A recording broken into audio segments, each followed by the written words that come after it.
Hanjang Langso Pathu Aklam balong BJP Asong ben Rilia Amei Kepadopon.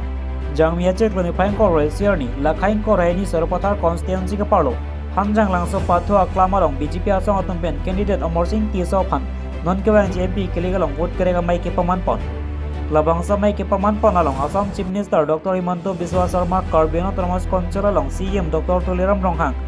Dr. Numal Mumin Deputy Speaker Assam Legislative Assembly.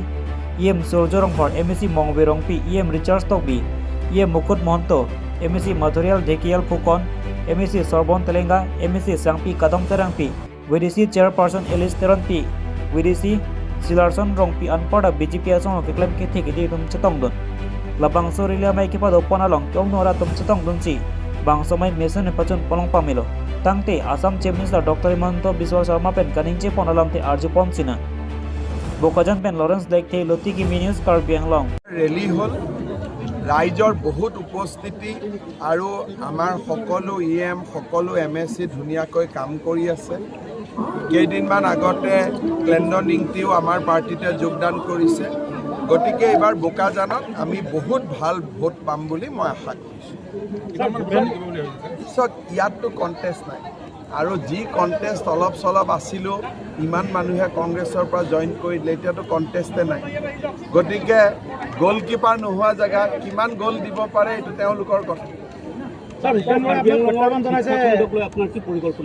Karbi আলঙত এইবাৰ 80% ল'ৰা ছোৱালী matric pass কৰিছে যোৱাবাৰ যথেষ্ট ল'ৰা মেজিষ্ট্ৰেটো হৈছে মইতো কাৰ্বি আলঙৰ ল'ৰা ছোৱালীবিলাকক কৈ আছো যে যেনেকৈ এতিয়া আমাৰ 50,000 ৰিক্ৰুটমেণ্ট হ'ব 7% হিলছ ট্ৰাইব ৰিজাৰ্ভেশ্যন আছে কাৰ্বি ল'ৰাসকলে আগতে ষ্টেট গভৰ্ণমেণ্টৰ চাকৰিত এপ্লাই নকৰিছিল মই তেওঁলোকক কৈ আছোঁ যে সকলোৱে আবেদন কৰিব লাগে কাৰণ অকল কাৰ্বি আলঙতে নহয় গোলাঘাট নগাঁও চবতে চাকৰি আছে হিলছ ট্ৰাইবৰ পোষ্টবিলাক খালী হৈ থাকে গতিকে সেই সজাগতাটো আমি আনিবৰ কাৰণে চেষ্টা কৰি আছোঁ আৰু বাকী কমিউনিটি অসমততো তেনেকুৱা কোনো কথা নাই সব কমিউনিটি এপ্লাই কৰিব পাৰে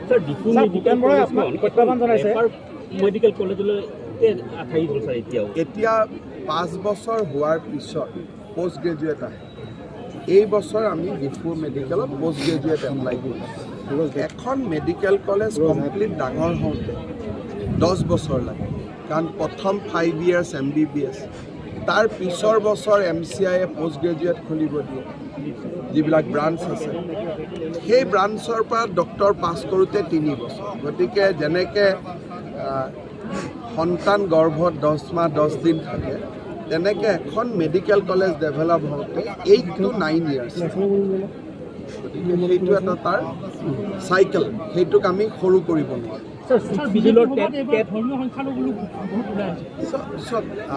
সংখ্যালঘু হওক সংখ্যাগুৰু হওক অৰুণোদয়টো সকলোৱে পাইছে চাকৰি মেৰিট বেচিছত সকলোৱে পাইছে গতিকে মই ভাবোঁ যে সকলো শ্ৰেণীৰ মানুহে বিজেপিৰ প্ৰতি আকৃষ্ট হৈছে আৰু ভাল চৰকাৰ দেশত শান্তি আছে কোনো কনফ্লিক্ট নাই কাজিয়া পেচাল নাই গতিকে মানুহ ডেফিনেটলি বিজেপিৰ ফালে আহিছে বা আহি থাকিব টেটত 6 শিডিউলত যিমান চাকৰি আছে তেওঁলোকে নিজেই দিব পাৰে যিমানে টেট পাছ কৰিব কিমান পোষ্ট আছে এইটো কাউন্সিলে জানে আমাৰ কাউন্সিলে তেওঁলোকৰ ৰিক্ৰুটমেণ্ট দিব পাৰে আমাৰ তাত কোনো কথা নাই SIত লৈ একো নাথাকে যদি যিমান পোষ্ট কিমান যদি চাকৰি হয় SIত প্ৰব্লেম নাই কিন্তু যোৱাবাৰ কাৰ্বি আলঙত প্ৰব্লেম আছিল যে টেট পাছ নকৰা কিছুমান ল'ৰা ছোৱালীকো চাকৰি দি দিছে গতিকে যদি বৈধ নিয়মত চাকৰি হয় তেলে SIও বা কিবা এইবিলাকতো 2-3 ঘণ্টাৰ কথা যোৱাটো নিৰ্বাচন হৈ গ'ল নিৰ্বাচনত আপোনালোক কিমান ভোটত জয়ী ভূপেন বৰাই আজি প্ৰত্যাহ্বান জনাইছে আপোনাক যদি গৌৰৱ গগৈ জিকে তেনেহ'লে আপোনাৰ পদত্যাগ কৰাৰ এটা প্ৰত্যাহ্বান জনাইছে ইমান দূৰলৈকে যাব নালাগে EVMততো ওলাবই ইমান আৰু লম্ফ জম্ফ কৰি থাকি কি লাভ ভোটটোতো বাকচত সোমাই গ'ল এতিয়াতো আৰু যোৰহাটত নতুনকৈ ইলেকশ্যন নাই আমি যিমানে লম্ফ জম্ফ কৰি নাথাকোঁ কিয় ইলেকশ্যন আৰু নতুনকৈ বাকচটো খুলিব নেকি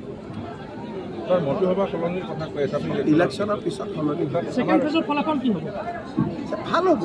ইয়াত আপোনালোকে নিজেই ফিল্ডত থাকে আৰু মোক সোধাতকৈ মইহে আপোনালোকক সুধিব লাগে ফলাফল কি হ'ব বুলি। দেখা যাওক এতিয়াতো কিমান দূৰ আগবাঢ়ো কি হয়। ইলেকশ্যন ৰিজাল্ট দিব 4 জুন, সম্প্ৰসাৰণ হ'ব আগষ্ট ছেপ্টেম্বৰ। তেতিয়ালৈকে ব্ৰহ্মপুত্ৰ দি বহুত পানী বৈ যাব। ঠিক আছে।